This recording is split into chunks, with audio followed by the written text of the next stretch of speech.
Okay, welcome back to the seminar.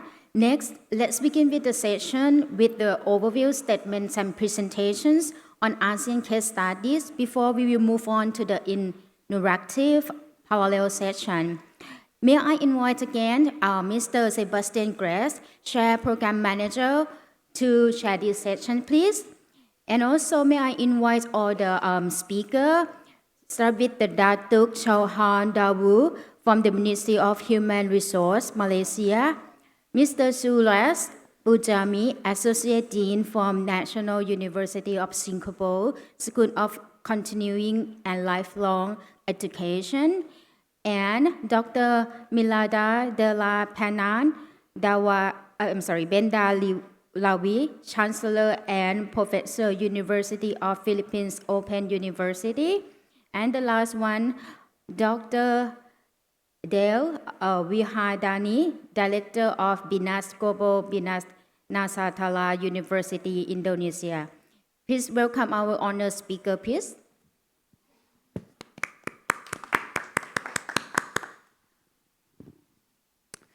Thank you all very much. I think we're still having some people grabbing a coffee, which is absolutely okay, considering that we went a bit over time. Apologies for that.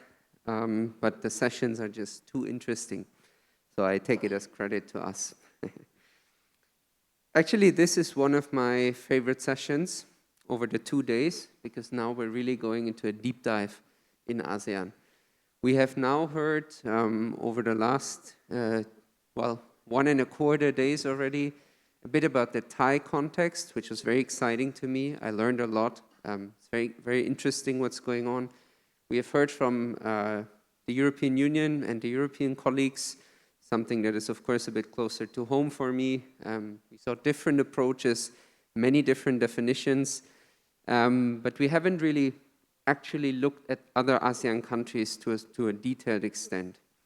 We have now heard that ASEAN probably should focus on a regional approach as well, but we don't really know what's going on in the other countries, right? So this is what we're doing now, and I am extremely honored to be chairing this very distinguished panel of speakers. So I would like to welcome first Datuk Shahul. He will give an overview about the Malaysian context, which is a very interesting one because it focuses on the professional context. And then we'll be hearing more from the Philippines, Singapore, and Indonesia. Very distinguished institutions. We have the BINUS University, we have the Philippine Open University, and of course the National University of Singapore with us. So I'm immensely proud. And I would now give the floor to you, Datuk. Okay, please go to the podium, and I think the presentation should be up. So please give a warm hand to our colleague from Malaysia.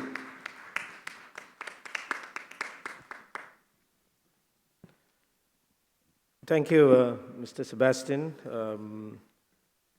All the dignitaries from different countries who are here gathered for this morning session on the topic micro-credential.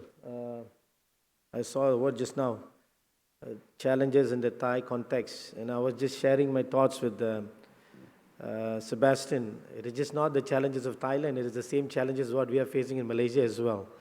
So it's good.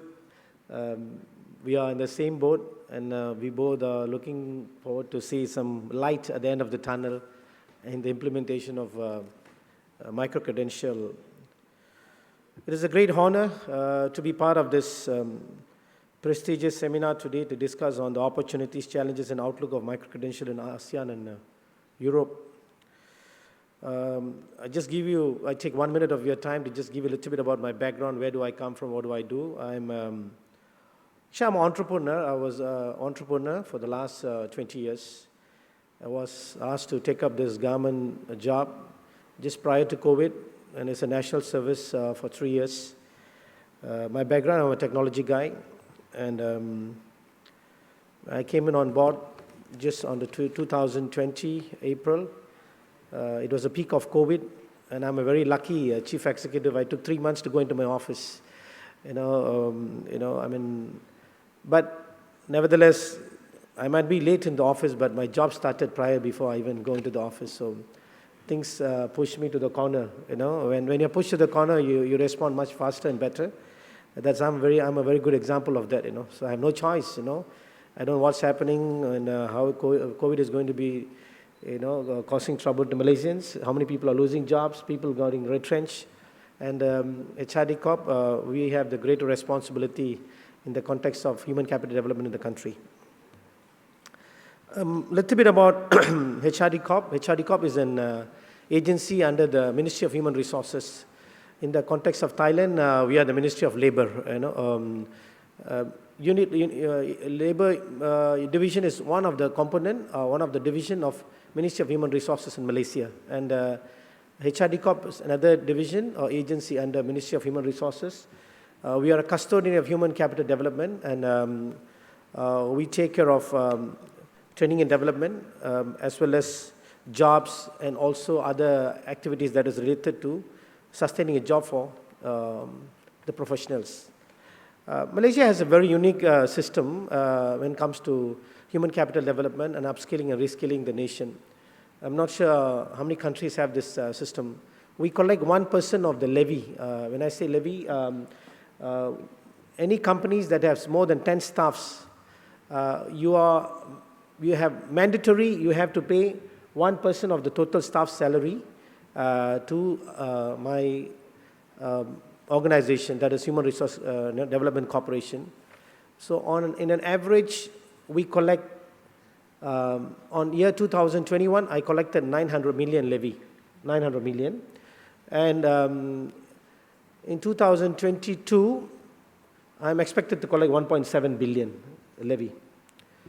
What does it mean to the industry and what does it mean to the human capital development? Prior to 2020, Malaysia, we had only 3 sectors who are paying this levy. And that means that only the 3 sectors focus on upskilling and reskilling the nation. The rest of the sectors enjoyed not paying levy. But the government make it mandatory. In the year 2021, 1st of March, all sectors except political bodies and the NGOs, non-governmental organizations, have to pay mandatory levy. So we collected, from now we have 75,000 companies who are paying a levy of 1.6 billion. Ladies and gentlemen, today we are gathered here for the very important purpose of democratizing the education system, and I'm sure that can be done only through micro-credential.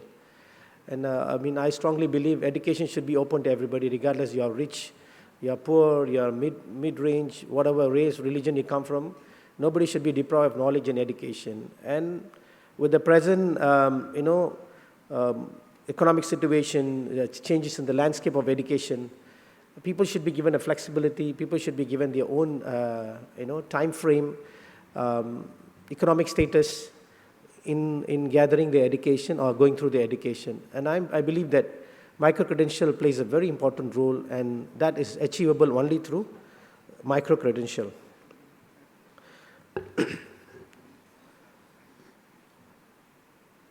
April 2022, Malaysia launched micro-credential. And when we launched micro-credential, of course, the micro-credential, what we are talking about and what we are gathered here today is a little bit different. We focus on professional micro-credential, professional people, workforce, lifelong learners. As I told you, we take care of 6 million employees in Malaysia under the Human Resource Development Corporation. And year 2021, we trained 1 million training places. In that, when we had the data, 85% of the training that is conducted does not have any assessment. In other words, the training go through just for the sake of going through the training, and they get a piece of certificate. And when it talks about the credibility or the authenticity of the certificate, nobody can come forward to do it. So the government is very concerned about that. In the 12th Malaysia Plan, where the government emphasized that Malaysia have to focus on the skill-based workforce, and the skill base can be attained only when you have proper certification, proper evaluation process, and there's a proper assessment, which has not been done in the history of Malaysia. Even it's been done, it's done with a very limited people. We are not talking about the 5-10% of the best training providers or the best corporate companies. We are talking about 85 to 90% of them who don't even understand the assessment of training means. So Malaysia started to emphasize, and the mandate is very clearly to HRD Corp to make sure that 35% of the skilled workforce by year 2025 has completely gone through the program which is under the micro-credential. I mean, there's another wrong perception. People think that micro-credential just means is a piece of certificate or just a certification we are talking about. It is just not about the certification. It is about the credentials, the assessment, outcome, deliverables. All these things are critical component before even you get your certificate done. So Malaysia, we embarked on this in April 2022. I would say that even though we have, the sizable number of people who are willing to convert their regular training programs into micro-credential program, but at large, as the industry has a concern, industry who are confined to the regular teaching methodologies, industry who are confined with the trainings, doesn't go through the assessment, wouldn't want to commit themselves or prepare for the change, which is very normal. Change is always difficult. But we are prepared to push down those elements of micro-credential into it. And I was talking to Mr. Sebastian this morning. I'll be very happy that we can roll out such engagement in Malaysia with the support of them under the context of micro-credential for professionals and lifelong learners. We have adopted the pathway of digitalizing human capital development. That's number one. Number two, skill-based context to the human capital development. Lifelong learning pathways across the workforce. At last is the micro-credential, which will happen in Malaysia. Ladies and gentlemen, I always believe that everyone loves to have the idea of disruption, but no one likes to get it happen. We know that when we go into micro-credential, it is a big disruption for many traditional way of education. But that's the way forward. You cannot stop. People doesn't want to go for any more 3 years or 4 years or 5 years degree program. People want to do education at their own pace, own flexibility. And that's exactly we adopted in Malaysia when it comes to micro-credential. Ours is flexible, ours is stackable, ours is at their own pace. So people are able to move there. Our focus, we have interviewed close to 700 people in Malaysia who are the workforce. I just want to give you 1 minute of case study or an example of professional workers who have been working in the factory as an operator, machine operator, for 15 years. He doesn't possess any proper qualification simply because of the financial constraint. But in the context of the work and skills, he's one of the best. He can open up and put up any technical or any machinery that comes to the factory in a matter of time. So when we interview them, what does it stop you from moving from just a machine operator to the higher level professional?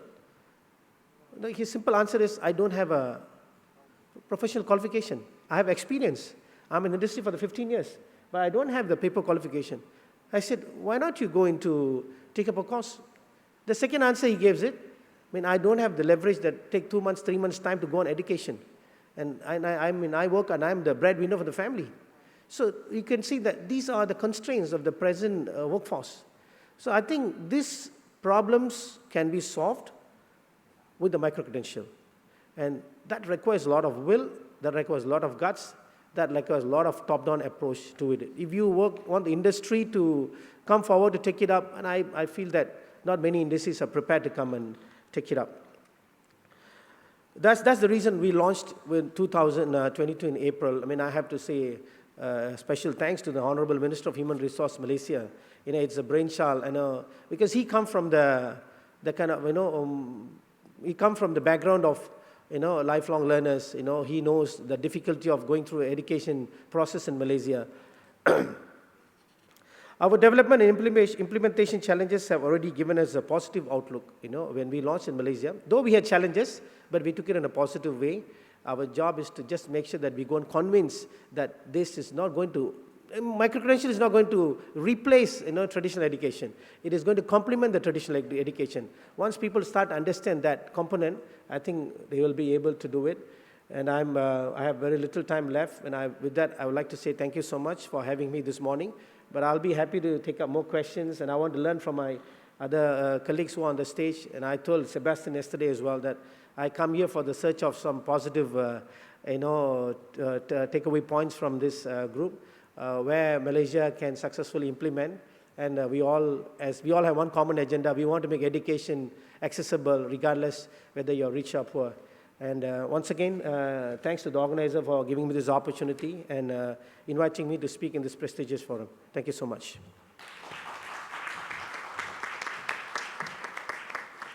Thank you very much, Datuk Shahul, for the interesting overview of the Malaysian context. I think you really do have some challenges, as we all have in our systems. I outlined some of you before. I would like to continue now right away with the Philippine case. And I'm very honored to have with me today Dr. Melina Dela Peña Bandalaria, I hope I pronounced that correctly, from the University of the Philippines Open University. She's the chancellor there, but also an active professor. Thank you very much. Okay, thank you very much, Sebastian, for that introduction. I think I would rather sit down and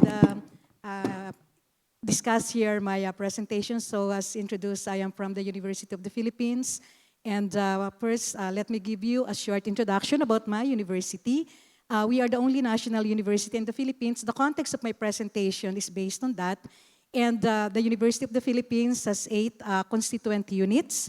And I am from the UP Open University, which is a fully online university. So much of the things that I will be sharing with you this morning is from what we've been doing at the Open University as a constituent unit of the University of the Philippines. Okay, so the structure of my presentation, of course, since yesterday we've been discussing about the various articulations of micro-credentialing. So I will just go over them because that is where this presentation is anchored on. I will also be discussing the early initiatives or what we've been doing with regard to micro-credentialing. It was also mentioned yesterday that this thing about micro-credentialing has been going on for several years already, called with different names. So I will be discussing the different models that we are implementing, which can be considered as micro-credentialing. And then, of course, why we even went into this, why go into micro-credentialing as a university known for offering the traditional degree programs, then why all of a sudden we go into micro-credentialing. Of course, I will try to also present the current initiatives that we have at the university as well as the other Philippine higher education institutions, the plans and the direction that we hope to pursue in the future about the micro-credentialing, the challenges, and of course the opportunities. So with this topics, I hope that we can achieve the objective of the session, which is to provide the concrete examples of how micro-credentials are used in the context of the ASEAN member states. Okay, so various articulations, yes, we've been discussing this yesterday. It indicates smaller units, no globally accepted definition yet. But there are some concepts that we agreed on, like smaller units of study, shorter than the traditional forms, other terms that were used before, digital badges, online certificates, alternative credentials, nano degrees, micromasters. I think we're all familiar with these terms because nano degrees, micromasters, these are the terms that are being used especially by the top providers of the massive open online courses. But one thing that is also agreed on is that when we talk of micro-credentials, we are also talking of verified learning outcomes. And for some, or shall we say many, especially universities or academic institutions like us, we are also looking at how they relate to the macro-credentials or the traditional academic degrees that universities offer. And then, of course, UNESCO also provided an umbrella term, nano degrees, of course, micromasters, etc. Certified documents, there's also an agreement of that to provide proof of the achievement of the learning outcomes. Take note that in here, what we are certifying is the achievement of the learning outcomes, which I think is very important when we talk of micro-credentials. Competency-based skills, of course, and the very important thing is that it should be accepted or recognized by institution or even the employers, and it can be stuck towards a larger units of accreditation or the macro-credentials. Okay, so what were the early models of micro-credentialing from the University of the Philippines and specifically from the UP Open University? The first model is the unbundling of the traditional degree programs. Before the term micro-credentialing, we were calling them the exits and pathways to learning. So we have associate programs, ladder to bachelor's program. We have graduate certificates and diploma, ladder to master's programs. So in here, we are unbundling, or we unbundled the traditional degree program so that at a shorter duration, learners can complete something or be certified for a certain skills, competencies, and knowledge, which can they use as credentials for employment or even for further or advanced studies. So we have associate programs, and that's something that's we still continue to do at this time.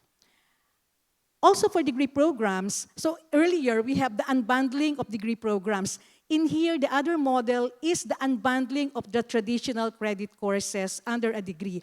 So in our education system, one course has a 3-unit credit load or recognition for the student, and what we did was to further unbundle this 3-unit credit and offer them as open online course, as MOOC. So like for instance, 1 credit course has an equivalent of 3 massive open online course. The idea at that time was to reduce the cost of education for higher education such that the learners will be able to take these MOOCs and have them credited towards a 3-unit credit course and then be credited towards the degree. But then the Republic Act 10931, that's the Universal Access to Tertiary Education, allowed students to go into tertiary education in the Philippines, especially for government-funded universities, without paying any tuition fee. So what we did was to use these smaller courses instead to train teachers who will be teaching the courses and also to provide content to the teachers who will be teaching the courses and also to students who will be enrolled in these courses. So provide content in the form of open educational resources. So that's the unbundling of the traditional credit courses. Now, for the traditional training programs, the non-formal education or learning opportunities, what we did was also to unbundle a training curriculum into modules. And for each module completed by the student, by the learner will be given a certificate, completion, which means to say completion of all the learning activities. And when the student or the learner completes all the modules of the training program or the training curriculum, that particular learner will be given the certification for that particular training program. So these are the examples of the certification programs that we have. Take note that these things are offered as massive open online courses because this is one of our mandate as a government-funded institution. So we have teacher accreditation or certification for open distance e-learning, technology for teaching and learning. Each certification program consists of 3 to 4 modules. This is something that we really did very extensively during the COVID-19 pandemic because we have to train our teachers so that they can immediately shift to remote instruction, especially those from the conventional universities. So what we did was to design a full-length training curriculum consisting of 10 modules, for instance, and each module can be completed by a learner in 3 to 4 weeks, and the whole training program for 4 months or 6 months, depending on the length of the module. So, but we continue to offer those programs even at this point in time. We're still under the pandemic anyway. But what we're hoping to do is elevate the level of training, elevate the kind of competencies that we want to give, especially for our teachers, and introduce them to the other emerging trends in education. So what are the drivers for micro-credentialing? We are looking at really making learning opportunities more inclusive. And in a way, the micro-credentialing can also unbundle the cost of education, especially for those who are into lifelong learning. And hopefully, we will also be able to contribute as our university social responsibility, contribute to the attainment of the Sustainable Development Goals, especially when it comes to offering inclusive lifelong learning opportunities. It is an opportunity to tap the various digital tools to facilitate learning and course completion. Because our experience is to offer these courses online, then we can also integrate the tools like artificial intelligence, learning analytics to improve the quality of instruction as well as facilitate learning completion and course completion. Immediate acquisition of learning credential, this is something that we hope we can really do. Mechanism to provide opportunities for learning that are relevant to the needs of the industry. We've been talking about the 4th Industrial Revolution, and we started the discussion about the 5th Industrial Revolution and even the rising gig economy. It is a better opportunity to make the learning bites pluridisciplinary. It's not just one area of learning, but those that are related to the specialization of the learner. And it is another business model for both conventional and open universities. Current initiatives, Mapua University is into micro-credentialing, especially during the pandemic. Their students have access to 3,600 courses from Coursera. But what this model is something like the student acquires a supplementary digital certificate, which goes with their diploma from their degree from the university. So it's a supplement. It's not really integrated to the degree program that the student completes from the university. UST, University of Santo Tomas, is also planning to do it, and in fact, they are currently doing it, which will also jumpstart their offering of micro-credentials to their learners. Ateneo de Davao University has offered micro-credentials and also looking at it being stackable, especially for those who wish to pursue graduate degrees. And on the part of the technical vocational institutions, TESDA, also provides a guideline for recognizing or putting in place micro-credential courses. At the University of the Philippines, UP Los Baños, that's one of the constituent units, they are now developing modules for the micro courses on food security and climate change, and now initiating this partnership with the major industries who can vet and recognize the certification that will be given through these micro courses.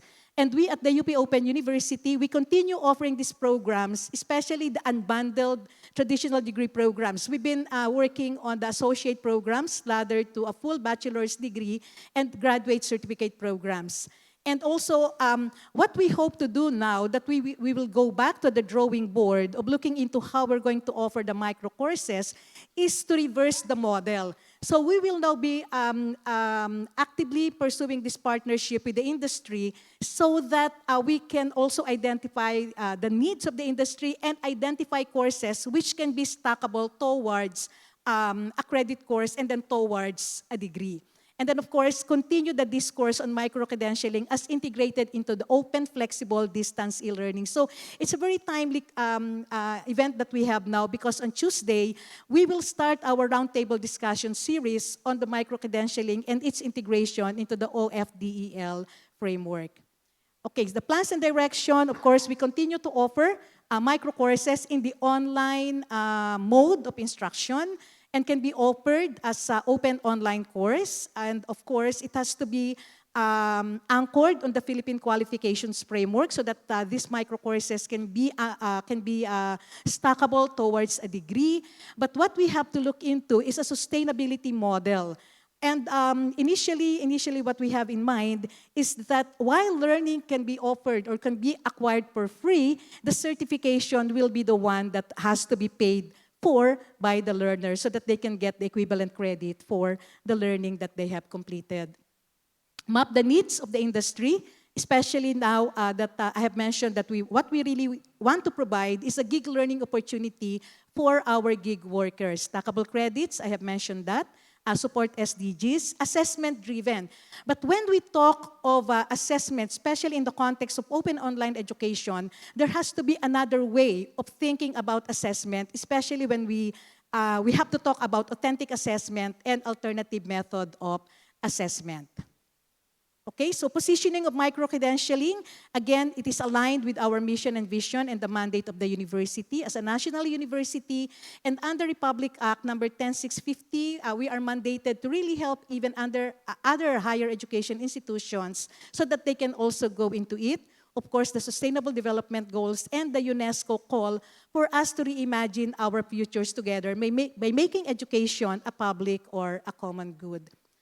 QA, learning design, we have to look at the learning design. We have to look into the appropriate or proper integration of technologies. We have to look at the relevant QA framework. There are already many QA frameworks for technology-enabled teaching and learning. We have to look into them and integrate them into our micro-credentialing development. And as I mentioned, assessment-driven.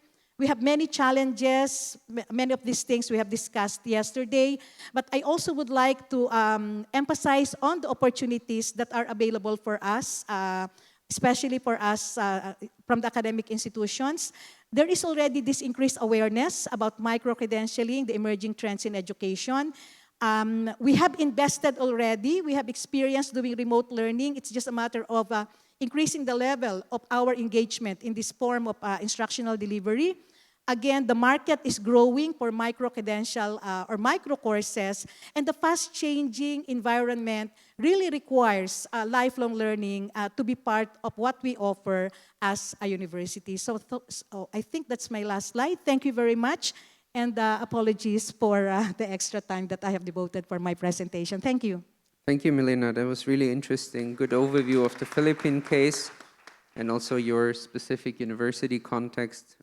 Obviously, the University of the Philippines is a system, so you could bring several examples. The next case we're having here with us today is the National University of Singapore. Here specifically, the School of Continuing and Lifelong Education, presented by Suresh Punjabi. Suresh, stage is yours. Thank you. Oh, pointer. Okay.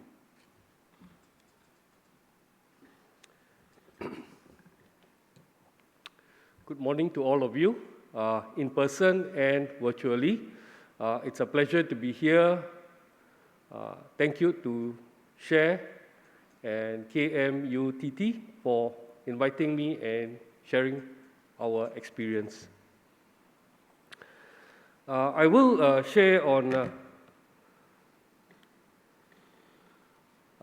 our objectives from NUS for CET and lifelong learning, scale where I come from, School of Continuing and Lifelong Education, and our approach to deep skilling and broad skilling.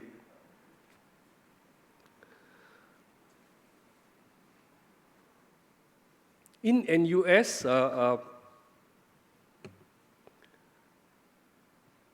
we look at continuing education and lifelong learning, and let me just differentiate them a little bit. Continuous education and training in the traditional sense of word was something you have after pre-employment training, but it was still very much focused on employability. However, lifelong learning is something that you do across the whole life, and it could be also for, in addition to employability, it could also be for personal development, or it could be something you learn because of a stroke of serendipity. Maybe like yesterday, Dr. Klang Chai shared meditation, and after you hear about it and you want to learn about it, so that's part of lifelong learning. So we felt this is something that we need to know, and we need to be aware that there is a difference, and that's how we want to do it. We look at three main objectives of what we wanted to do. One was to have very relevant training that the industry requires. One was to have training that supports our alumni to stay relevant. And it's not, as we heard yesterday, it's not just the 3 years or 4 years that you do your undergraduate education, but it's more than that. So we thought that we need to support our own alumni at least. If there are more, better, but if not, at least our own alumni to look at lifelong learning. And the third area was to look at enterprises in terms of what they are doing, how they are transforming, and what would be their needs. So these are the three main objectives for us. I move on to talk a little bit about where I come from, School of Continuing and Lifelong Education. Ours is not a normal school as in a traditional university or institute. We are not a production house. We don't produce courses, but we work with the rest of the schools. In NUS, there are 17 schools. We are one of the 17, but we focus on aggregating supply of programs from the schools and matching it to the demand from the industry. That's one of our role. The other role is also working as a catalyst. So when we have new initiatives coming from the industry, when we have new initiatives coming from our regulators such as Skills Future Singapore, then we take it to unbundle such an initiative and see how we can work with the schools and faculties. And thirdly, we provide the outreach to the industry, how the products are bundled together. Sometimes schools can produce a product that is very specialized from the school itself. But when products come from across 3 or 4 different schools, we are the one that put this together to form sometimes an interdisciplinary, sometimes a multidisciplinary product that serves the industry. So that's our role at scale.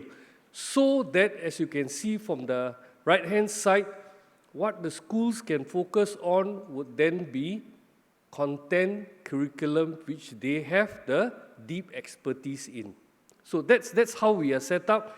And for some of you who are asking me, what is skill? Yeah, this is where I am from, and this is my role. What we look at also is principles of adult learning. We feel that as adult learners, they would want to come back for training. So there is a need, they would want to come back for training, but it must be easy enough for them to come back. It must be flexible enough for them to come back. And for some of you using the words affordable, accessible, yes, it must be such for adult learners. And of course, stackable and flexible. Deep skilling and broad learning. Some of our colleagues yesterday shared there's a difference in these two areas where there's academic and informal learning or short courses, but we term it in this way as deep skilling and broad skilling.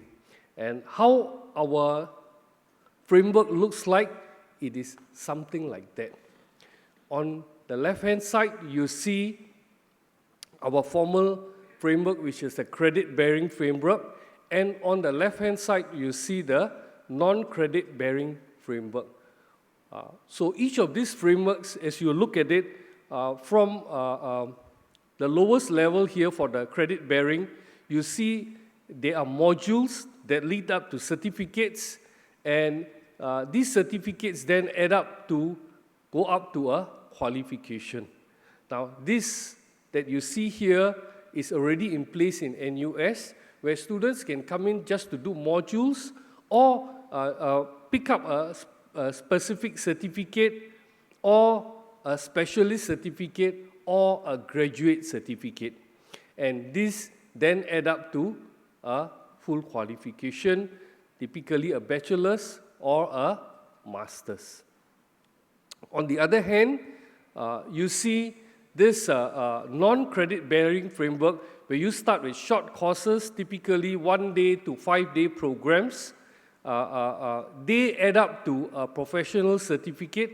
Of course, they have to stack up to something together relevant, and these professional certificates then add up to advanced professional certificates, and some of these bundles then we use for what we term as train and place programs. That is, for the industry when individuals need to pivot into certain roles, I will explain that in one or two slides later. So these are actual examples of how our credit-bearing frameworks actually operate. So if you look at the left-hand side, you see a typical unit that is 4 modular credits. This can be broken up into individual small units, like 1 unit each. And this 1 unit on the right-hand side can be taken on its own. And when they put this together, you get 1 executive certificate after you do 4 of these. And put these executive certificates together, as long as you have 12 MCs or 12 modular credits, then you get a graduate certificate. Again, this example I'm showing you is already in play, and these are actual modules that we put together.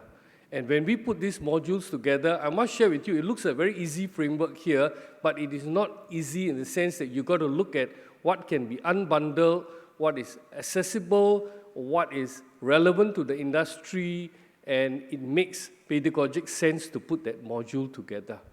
So this is exactly the modules that we have for this particular course. This is in semester 2 that will eventually lead up to a graduate certificate, as long as you have 3 executive certificates. So this is how it works for our credit-bearing side. For our non-credit-bearing side, as I shared with you, you have short courses that are 1 day to 5 days that are put together. And we launched this during the COVID period. We launched this in June 2020, and we put bite-sized, like I said, 1 to 5 day courses together. And these courses are in one bundle, maximum of 6 to 7 days of courses. And we today have about 50 professional certificates in play. And at the bottom of the slide, you see some of the examples of popular professional certificates in the area of business and entrepreneurship, as well as digital skills. Each one of this, when we put this bundle up together, we work with the industry to see, does it make sense for somebody to have this bundle? Only when the industry endorses and say this bundle works, then we put the bundle together. So it's not what we can do, and it's not supply-driven, but it has to match with what the demand is there in the industry. So when we have professional certificates, we also realize that sometimes 6 days may not be enough for a particular skill to be learned. We put a couple of them together, 3 to 4 of them together, to make a advanced professional certificate. Again, it has to stack up to something which the industry wants. It is relevant to the industry. One of the things we realized that putting these bundles together of 3 or 4 pieces together helps individuals in the industry to pivot into new roles, and that's what we did at the Train and Place program that we have in Singapore. We put some of this together for people who are unemployed or people who are looking for opportunities to move into a new role, and they do some of this together, just-in-time skills. They are not very long. They can be as short as, when all this put together, about 3 months to 6 months before they pivot into new roles at their workplace. I think I'm out of time. Yeah, so hand over to Sebastian.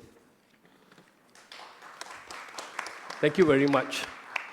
Thank you, Suresh. That was interesting. Sorry, I have one immediate follow-up question, if I may, and that is on the stackability. Just so I got this right. So on you have the certificates, the advanced certificates, but they cannot yet lead up to a full degree, right? In terms of their stackability. Qualification. Yeah.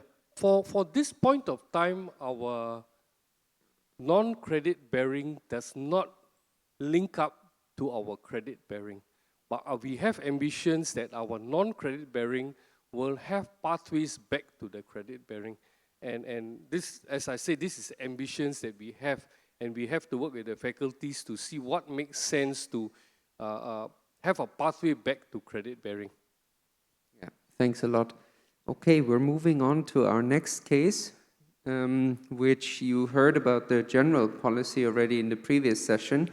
So you heard about the Campus Merdeka, Merdeka Belajar, Freedom Campus, Freedom Learning, and now we're going into a smaller, deep dive of one of the universities that are participating in this program, which is the Bina Nusantara or BINUS University from Indonesia, Jakarta. And I'm very glad that we have a member of our expert advisory group with us from BINUS University, Dr. Diah Wihardini. She's the global director of BINUS, and she will present us the micro-credential approach at her university. Dr. Diah, thank you. Thank you. Good morning, everyone, wherever you are. So again, my name is Diah Wihardini. I'm from Bina Nusantara University, or normally called BINUS, from Jakarta, Indonesia. So today I would like to present on the implementation of several micro-credential programs conducted by BINUS in 2020-2021. So these programs were the output of approximately 200K USD grants received from the Indonesian government with respect to its signature initiative, the Freedom of Learning, Merdeka Belajar, the Freedom in Campus, Campus Merdeka, as Professor Paulina presented this morning. So first, I'd like to introduce BINUS University itself, its curriculum design, and how our micro-credential programs fit in, and some things to ponder for further discussion. Bina Nusantara University, or BINUS, is one of the top private university in Indonesia, which was formally established in 1981 from a very modest home-based computer training academy in 1974. So after the course of 41 years, we have now around 12 campuses in Greater Jakarta area, in Bandung, the capital city of West Java province, in Malang, about 1 hour drive from the capital city of East Java, Surabaya, and in Semarang, the capital city of Central Java. So with about 40,000 active students, we have 44 study programs ranging from bachelor's, master's, and doctoral degree programs. Having named Bina Nusantara, which Bina means to empower, and Nusantara means archipelago, we have a vision of becoming a world-class university, fostering and empowering the society in building and serving the nation. So that's why we are expanding and building campuses in all around Indonesia. Here are the 5, I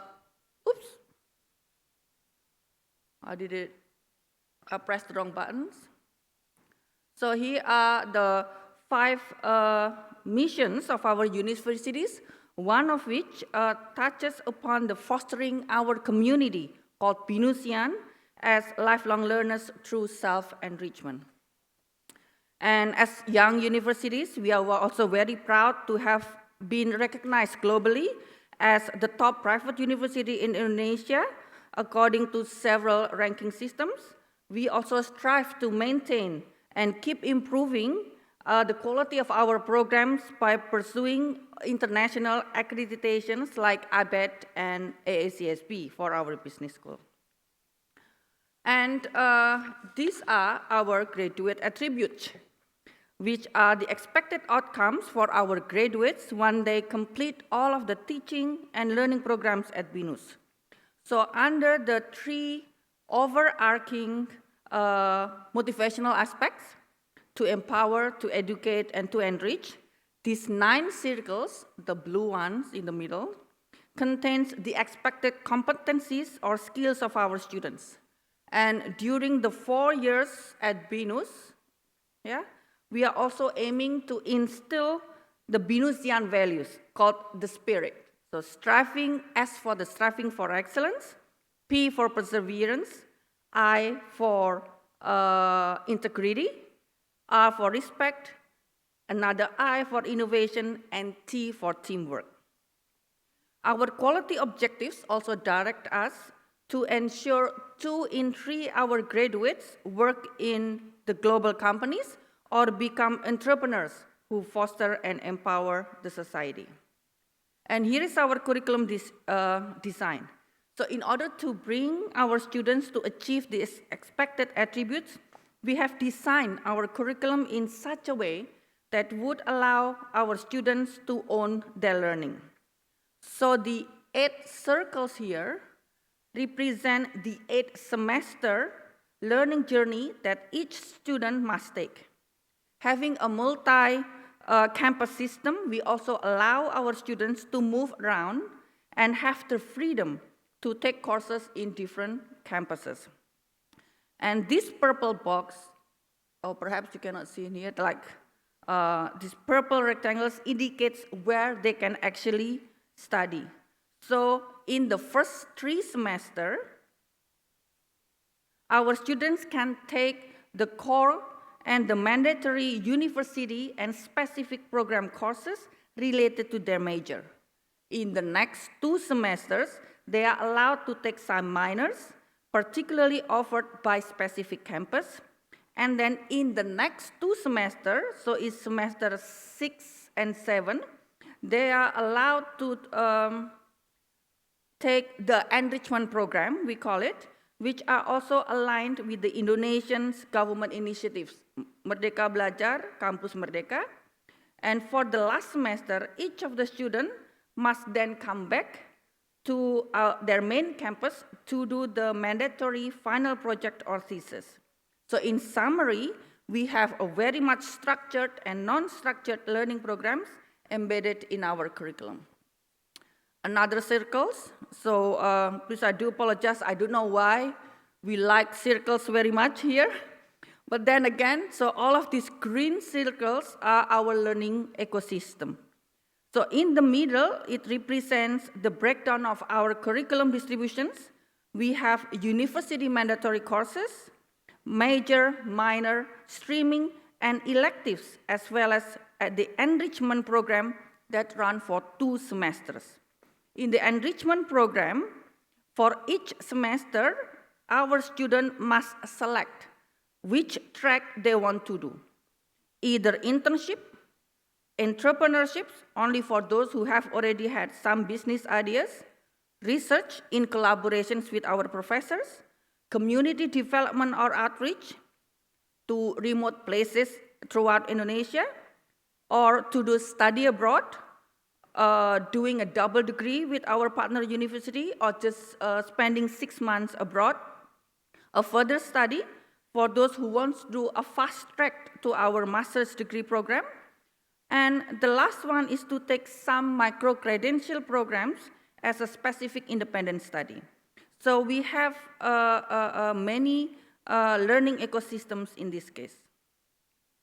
And so last year, BINUS received approximately, as I mentioned before, $200K worth of block grants from our government to develop and implement micro-credential programs. Having a close partnership with many industries, BINUS then designed and implement a micro-credential program that combines rigorous academic knowledge with the best practices from our industry partners by using a case-based learning approach. Okay. And for our micro-credential programs, we have 3 that are being offered. So the first one is in digital marketing, second one is in social media specialist, and the third one is in user interactions, user experience. We allocated 400 seats, and these are the demographic of the participating students. We are allowed to allocate 90% of the seats to our own students and a minimum of 10% for students from other universities.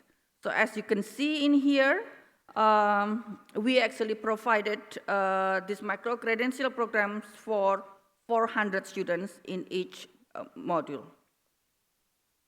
And here are the learning outcomes of those 3 micro-credential programs for the UI UX course, digital marketing, and social media specialist.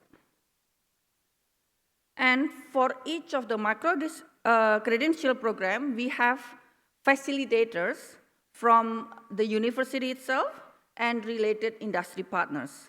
The learning resources are given or provided by our online course materials, interactive videos, and discussion forums.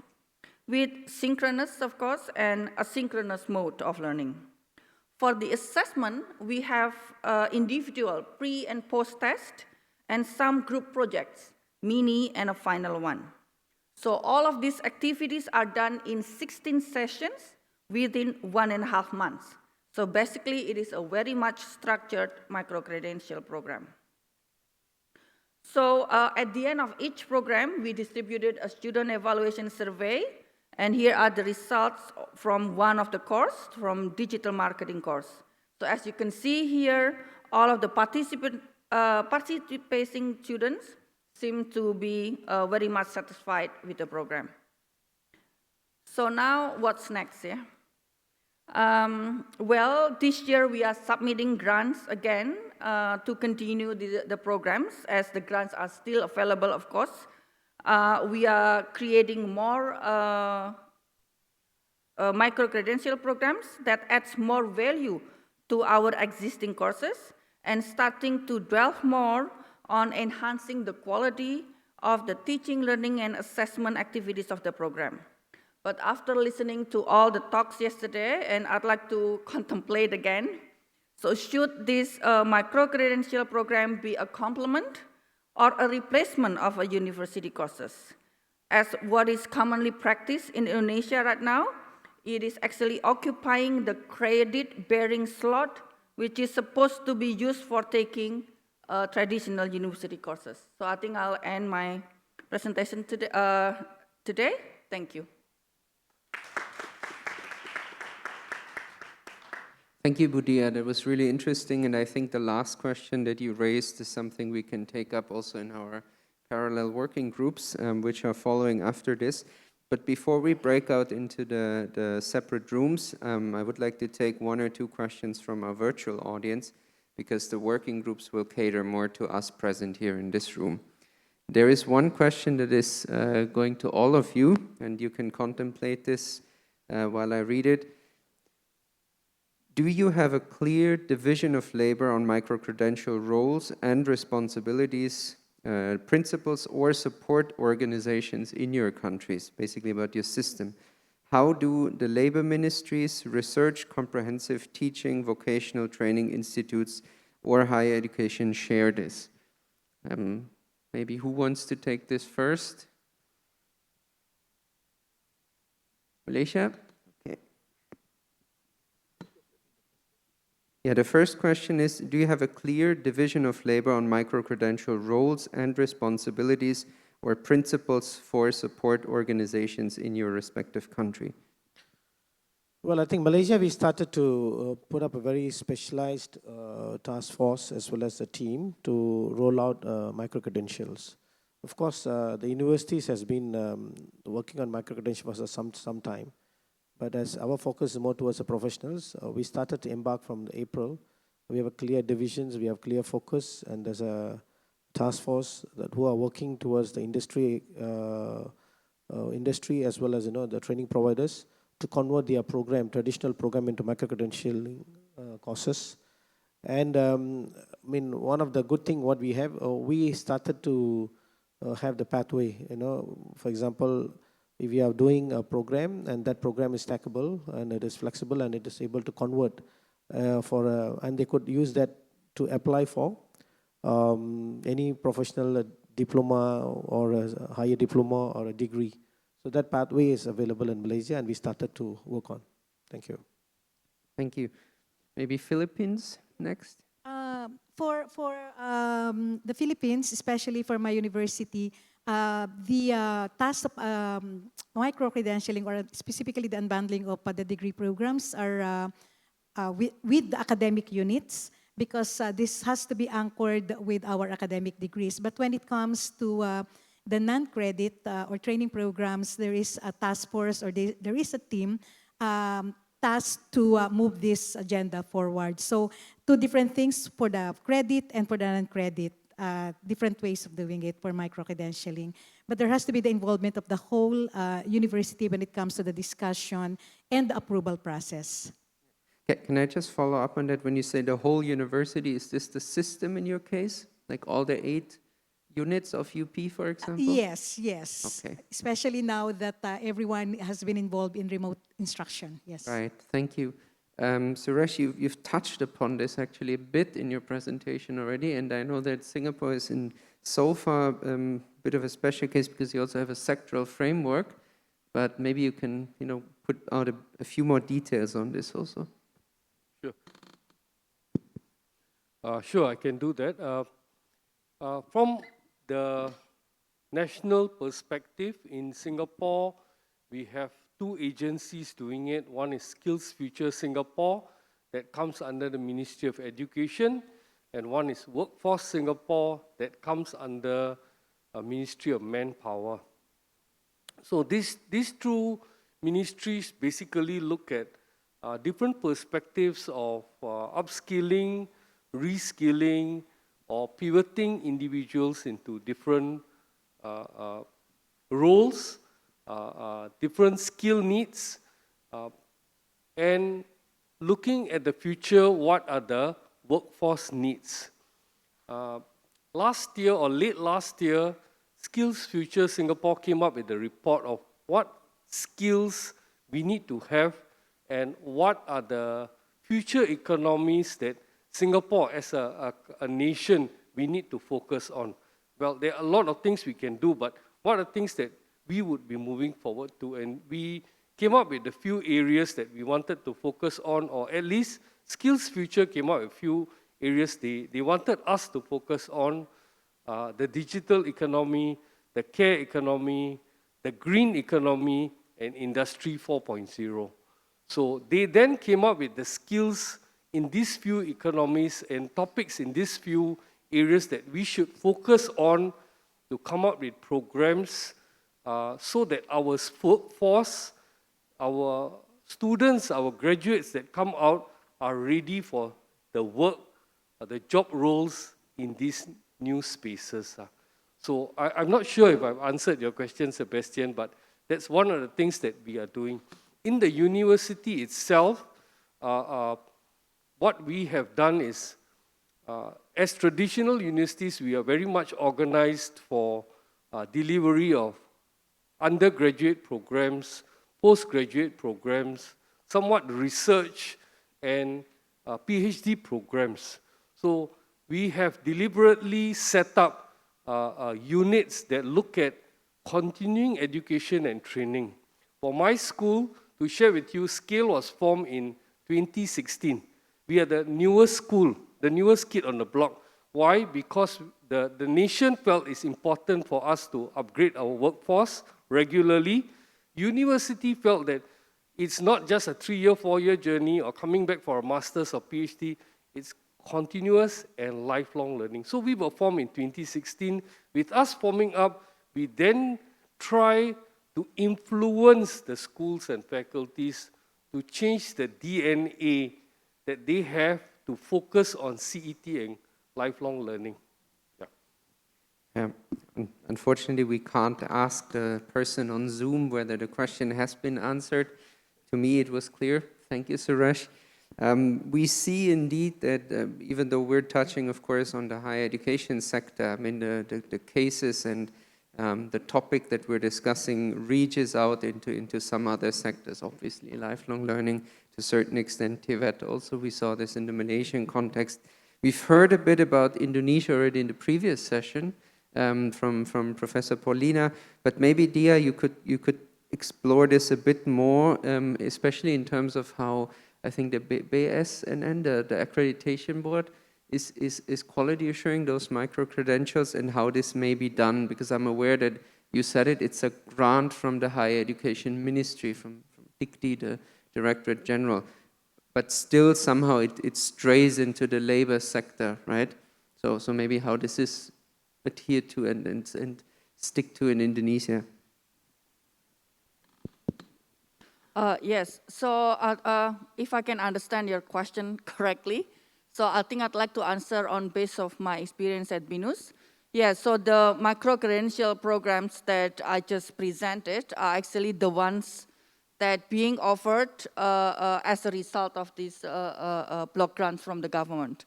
But we also had some, we also developed some other micro-credentialing programs that we offered to our students, totally organized and developed by our faculty. And yes, of course, the one that I just mentioned is only dedicated for our students. But for other Binusian communities, or other people, we have also had developed like a Udemy-like kind of platform where we provided a lot of modules, a lot of contents that being commercialized. So that's where, you know, like sort of the other community can have access to. And as a BINUS alumni, for example, of course, they have some privilege to get some discounted price to access that kind of micro-credentialing. Yeah. Thank you, Budia. So we see that it is really, at least so far, limited to, I would even say, a pilot project, right? In the Indonesian context, that is very much focused on higher education institutions. I have to now apologize to our Zoom audience because we will break out into 2 working groups here on site. Participants can already see the questions on screen that we are discussing there. And for all that are interested further into the Singaporean and the Indonesian context, they can follow me to the 2nd floor. We're going to a smaller breakout room. Everybody else can stay with Professor Hazman and the Malaysian and Philippine colleague here in the room. And yeah, so we're breaking out into the groups. For the Zoom audience, sorry that we cannot really engage you in this, but this is very much limited to us being here on site. The next session, of course, will be fully streamed online. This session here in the room will also be filmed on Malaysia and the Philippines, but with limited engagement, of course, of the online audience. So thank you for that.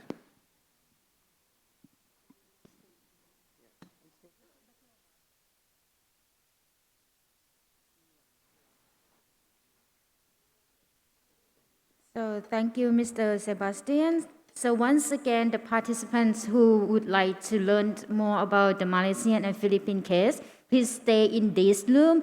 And the other those who would like to discuss more on Singaporean and Indonesia case, please proceed to the beta room on the 2nd floor, or you can follow Mr. Sebastian Glees.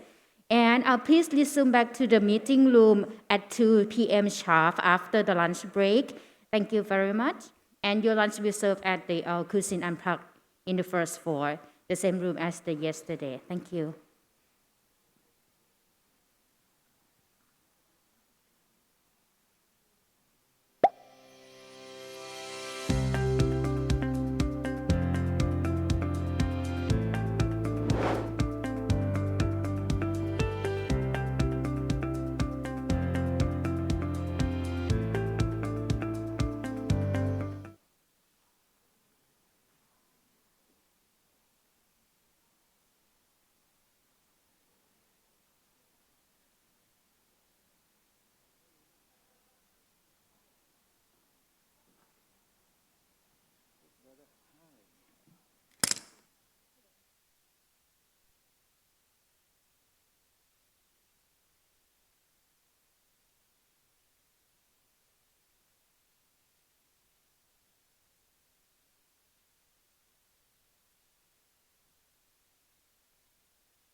No, the online.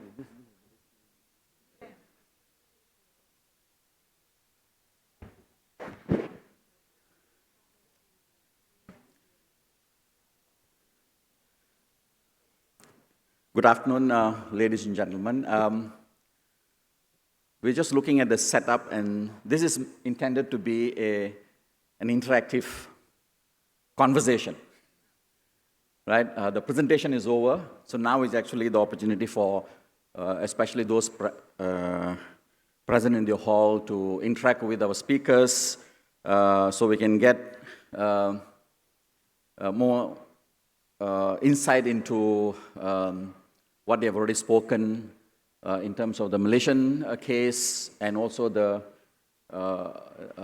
Filipino case. I have a suggestion. If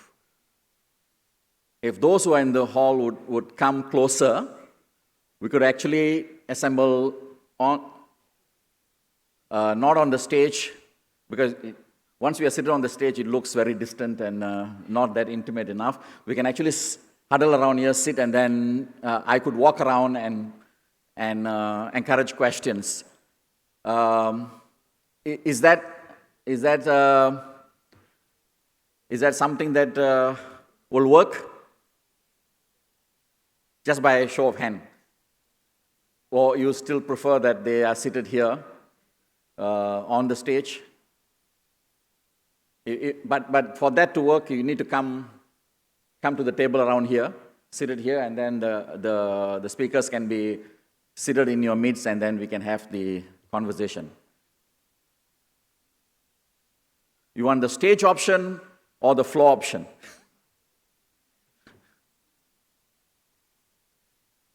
Okay, looks like I'll have to exercise my prerogative to carry on. Okay, let's. I would prefer actually to on the floor so that actually everyone can sit around and have a chat rather than have this. Eddie, okay? Okay, fine. Why don't we go and sit there? Come.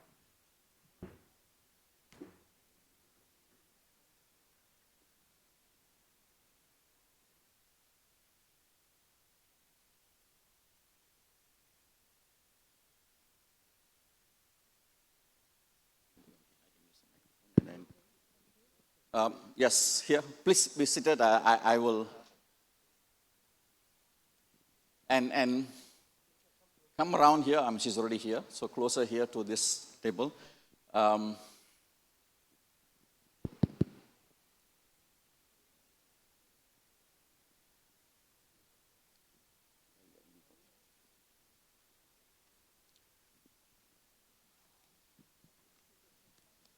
Let's start, and then we can work up an appetite for the lunch.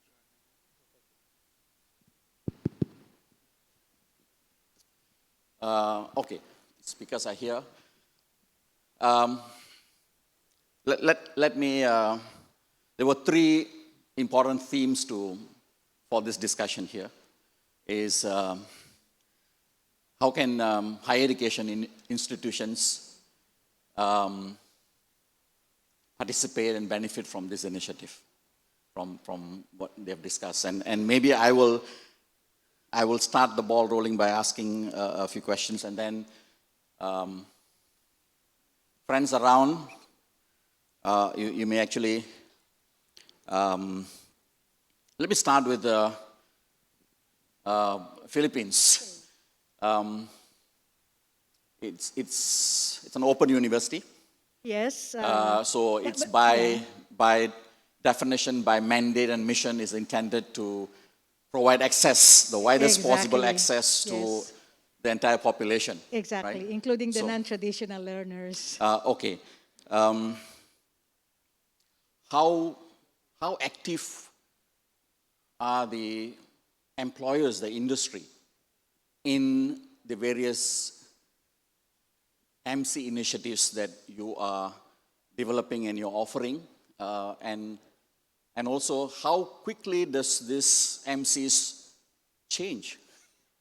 Well, actually, we have one concrete example of an initiative wherein we really work closely with the industry, and that is when we offered that unbundled courses on service management program.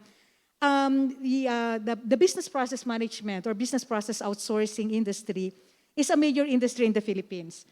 And their problem is really the lack of manpower, qualified manpower. So what we did, that was way back 2013, what we did was to tie a partner with with the industry and look at the credit courses that higher education institutions are offering. And we develop the content for each micro course that can constitute the credit courses which can be offered or which the higher education institutions are already offering. So I can say that the industry in the Philippines, especially the major industries in the Philippines, are very much willing to partner with the academe. And in fact, they are really looking forward to that. And I guess when it comes to, because it will shift the burden of the training or making or providing the pool of qualified manpower to the major industries. So they are very active into this partnership, and we're really hoping that we can tap more into that interest of the major industries, so we can develop more micro credential courses. But the thing is, we really have, especially, probably if these micro courses are not offered as open online courses, then there will be lesser problems. There will be lesser problems, so that can be one option that we can look into, because that thinking or that perception that online courses are of second quality, etc., can be removed. But the thing is, we also want to advocate that so that we can provide inclusive learning opportunities to everyone. So two directions that we hope to look into, and I know that the industry will be willing to partner with us. Okay. Thank you. Klanjai, do you have a question for the Malaysian speaker? He is from the industry. He's sitting on top of the payroll tax collector to finance training. You talked so passionately about wanting to get Tesla into your tutut, Yes. as a way to, as a metaphor for skilling, right? Modern skill and things like that. So here's a man who sits on top of the money with a mandate and a huge responsibility. Thank you. Thank you for the opportunities. Yes, I do have a question, and thank you very much for every speaker. This morning was so awesome. I have a question when you were mentioning, which is something I particularly passionate about. You saying the industry, somehow they are not ready for this type of learning, when we are putting a lot of effort in trying to measure the learning outcome, doing authentic assessment. But when you talk to the business industry, they are so familiar with learning that fun, right, quick, maybe easier to get people, in the room, and they go back home feeling great, but the next day maybe going back to do the same thing. Yeah, so what would be your take, or I don't know, your opinion on that? Because I really like the point that you mentioned, that maybe somehow they're not ready, and it takes, take an effort to convince them.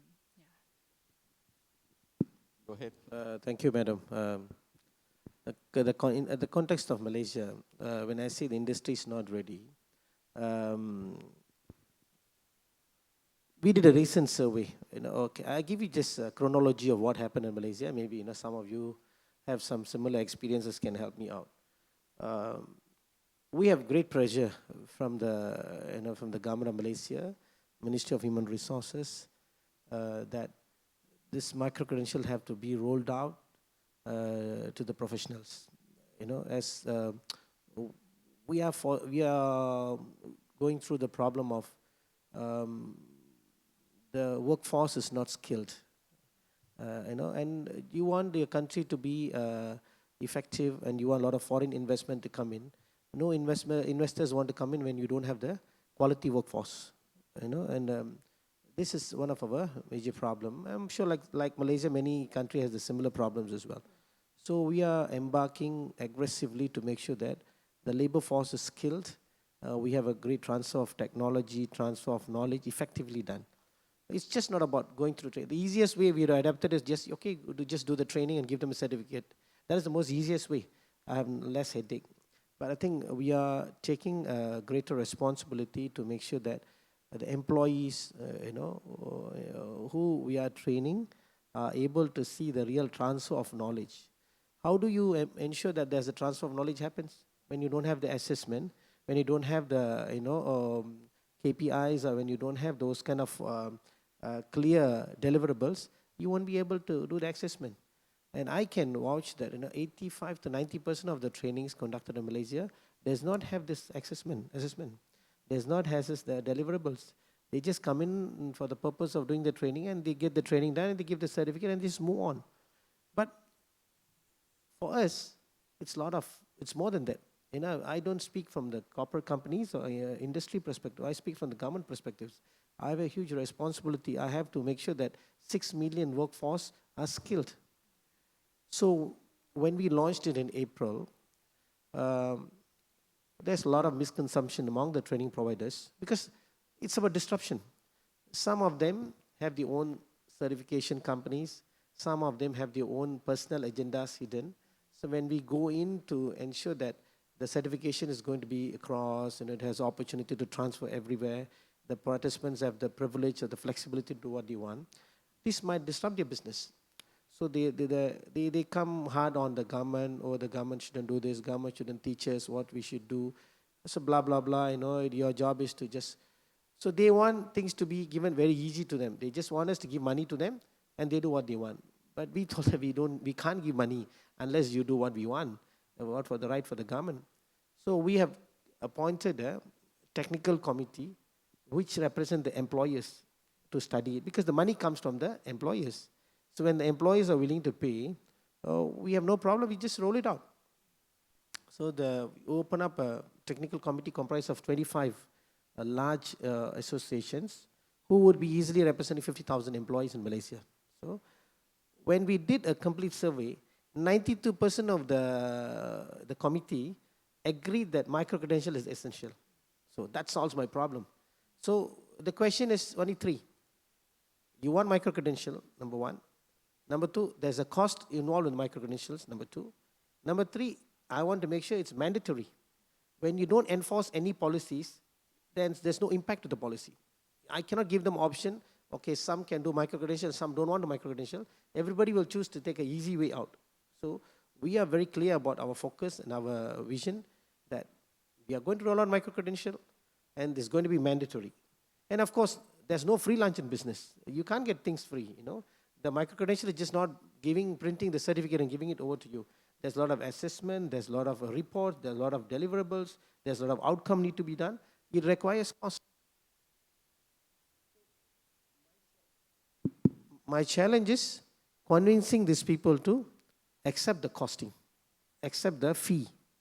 So I'm really in search of cost comparison, a cost metric comparison among the countries who have rolled out micro-credential effectively. For instance, if Philippines says they have rolled out micro-credential, what kind of cost metric that involved? The reason we have come with the cost, I can share with you. In 2019, we spent 98 million Malaysian ringgit, which is close to 20 million US dollars, for certification program alone. We give that money for certifications, which is fine. But when we go back and track it, how much from this 20 million US dollars certification is authentic, it has the credibility, it has the opportunity to transfer the certificate into higher value proposition? 80% don't have anything to it. So it is just that left pocket, right pocket. I just give a certificate, I charge the government, and I make the easy way out. So when we did the cost metric value, on average they are paying 750 ringgit to 1,200 ringgit per certification. And who authorizes? Nobody has an answer to it. So what we came up across the board, everybody will pay a cost of 150 ringgit to 300 ringgit, which is almost 150% lower than what they are paying right now. That means at the cost of 150 ringgit to 300 ringgit, everybody is eligible for micro-credentials. So you will get a report, you will get an assessment, you will get the outcome. On top of that, you get a certification as well. But as usual, when people are comfortable with their own things, when I put 300, I'm going to cut all the 700, 1,200. They may not like it because they're going to lose out. So the industry is having difficulty. I mean, few people try to play it out, and we have difficulty on that. So now we are going. We are very clear. We want to do this with the convincing the industry. This benefits the industry. We don't want to do something unilaterally that, okay, because we are in powers, we want to do it. We want to do it with the support of the industry, with the support of the professionals. Then the take-up rate is much better. So we are in the final stage. We have crossed all these things. We are in the final stage. Just a matter of cost metrics, So I would be very happy if I can get some cost metrics, about Australia, Indonesia, Philippines, Thailand.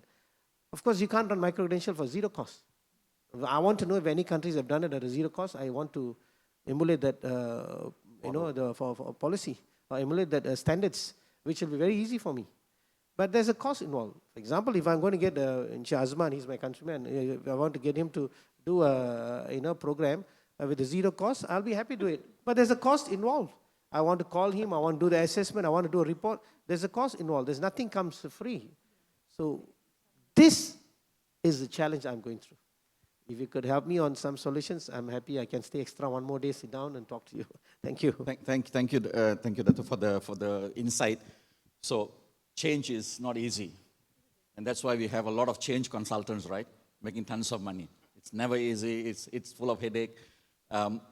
Quickly, we talked about lifelong learning, MC as part of lifelong learning, under OpenU, under all these things.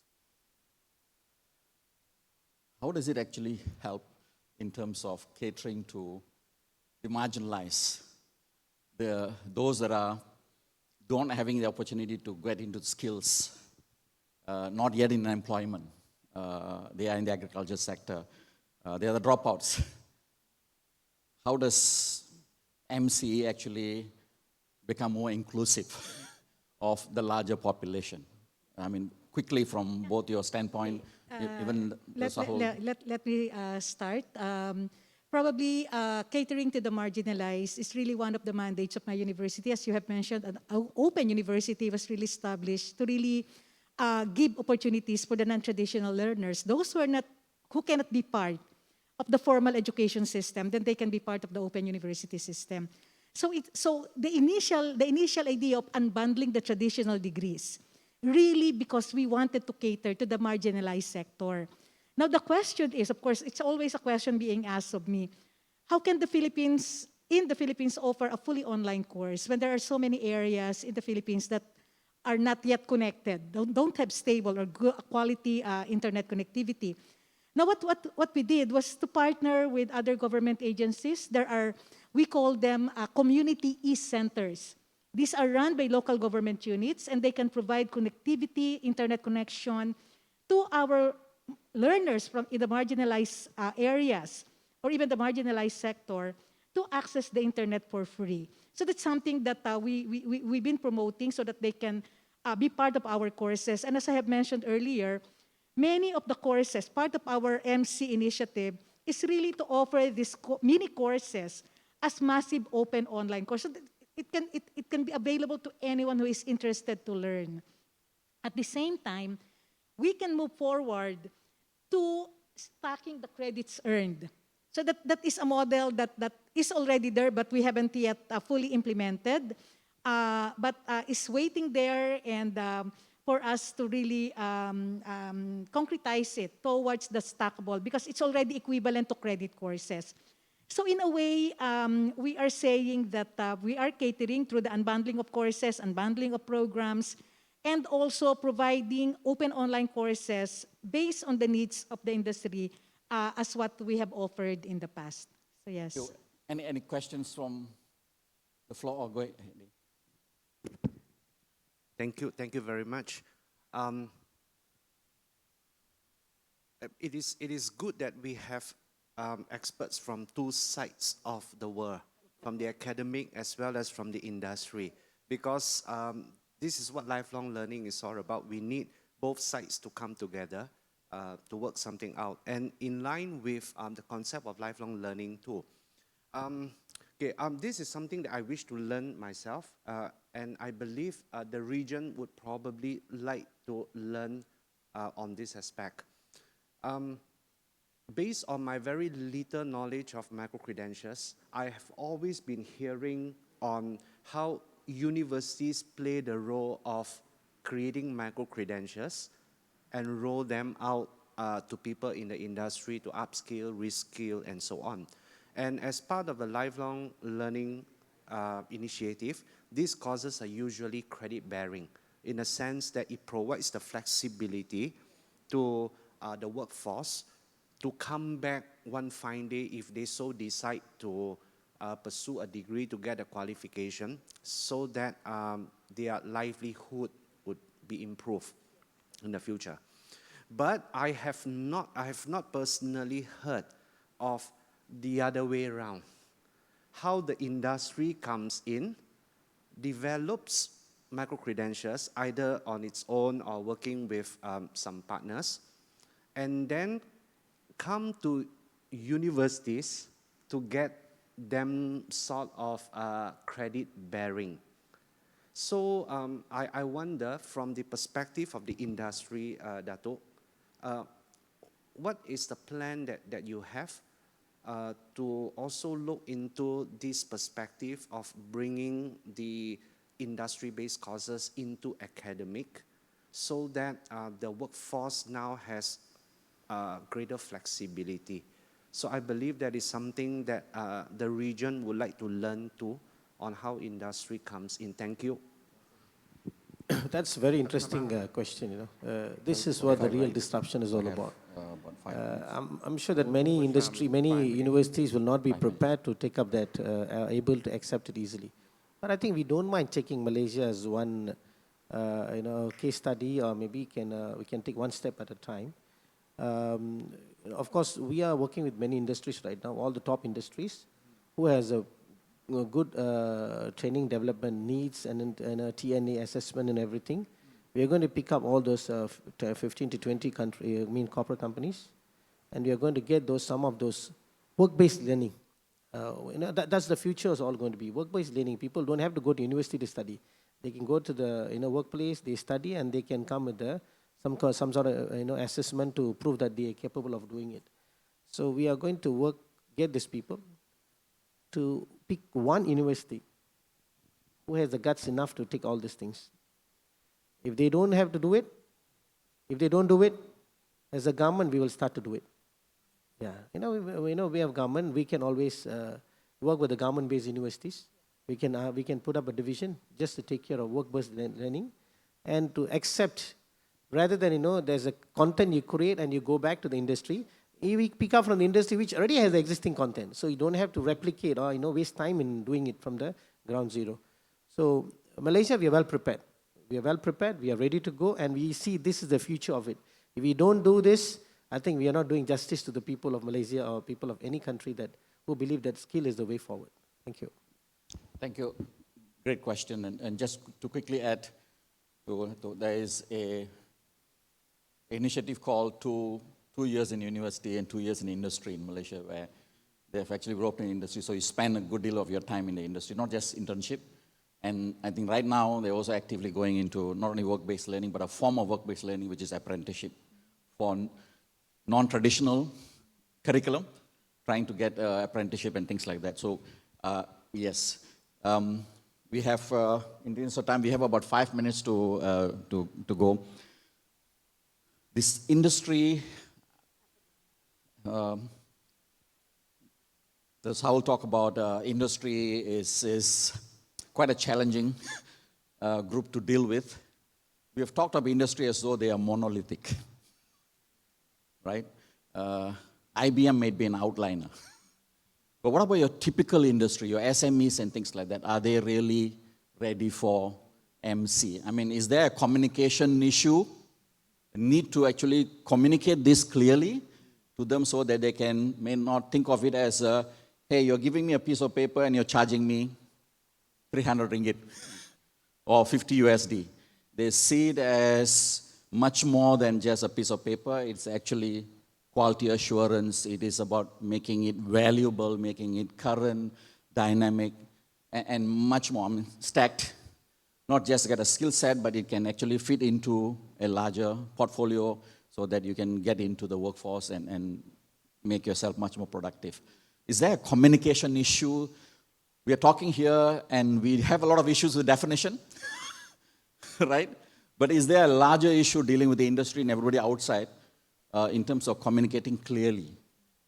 Certainly definition will come into play, but also are we talking to those not here in this hall? And is it important for us to communicate with them and have the conversation so that the SMEs, they're not leading the literature like you and I do, and then said we know what is the MC, what is the European case, Australian case, and Irish case. They are stuck in their production factory, right? Is there a communication issue? Do we need to communicate beyond education, beyond providers to the smaller guys? So maybe 2 minutes each, and then we'll... Hazman, that's a very good question as well. I mean, today we all here are policymakers, we are academicians. But I think this engagement should go beyond us. And if you are serious about doing micro-credential, and we must go out there to convince the stakeholders. The stakeholders can be at large, or can be medium or small stakeholders. But we have to engage the stakeholders at large. That's what we know. I was just communicating with my team this morning after this, quickly, that I want to roll out the engagement session in Malaysia in the end of August or early September. I want to get the industry experts, academic experts from different parts of the world come and share the success stories. We just need one success story. It can come from any country. We just need one success story, that country who has effectively implemented micro-credential at a low-cost, high-impact model. I think that will become the way forward for the entire world. And we just does not know where is it going to come from. And Malaysia, I think in next 2-3 months' time, we should be able to get there. But we still need a lot of convincing. Like Hazman said, it's not about we are convincing. We are convinced, that's why we are sitting here today. It's about we got to translate this convincing methodology to those people who are going to be the receiving end. That requires a lot of talking, a lot of communications. And understanding of micro-credentials is very low for these people. And that requires, I was talking to Hazman for yesterday, half an hour. He gave me so much of knowledge, sound lecture. So that one, what I did not know about micro-credential before, now I know. So if I can spend half an hour talking to Hazman, can get this. And I can do this for a longer period of time to the people who don't understand. It's a layman, we are talking to layman. We are not talking to people who have better understanding of education, who have, TVET knowledge. No, these are normal people who thinks that they could do something for the employee. Yeah, and then many times people say, no, we know better than what you know. Of course, they might know better than what we know, but we are not talking to the 5% or the 10% who are the best in the industry. We are talking about the 85% or 90%. I can tell you in Malaysia, 80% of the SMEs in Malaysia might not even have the human resource manager, might not even have the learning and development division.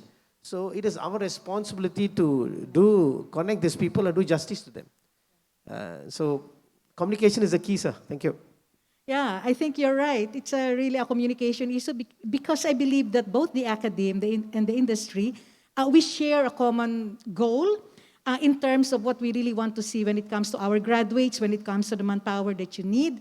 And I guess it's just a matter of communicating what exactly do we need, how we are going to call it, because micro-credentialing is probably a new term, but the strategy is something that we've been doing for so many years. So it's really coming together and discussing how are we going to achieve this thing and achieve our common goal. So it's communication, basically. Same goal, and to agree on the strategy that we will use so that we can achieve that goal, and who will pay for the lunch, as you have mentioned. Yeah, so thank you very much for that. That's the right word. The lunch is paid for, and it's time for lunch. Thank you all. Thank you very much.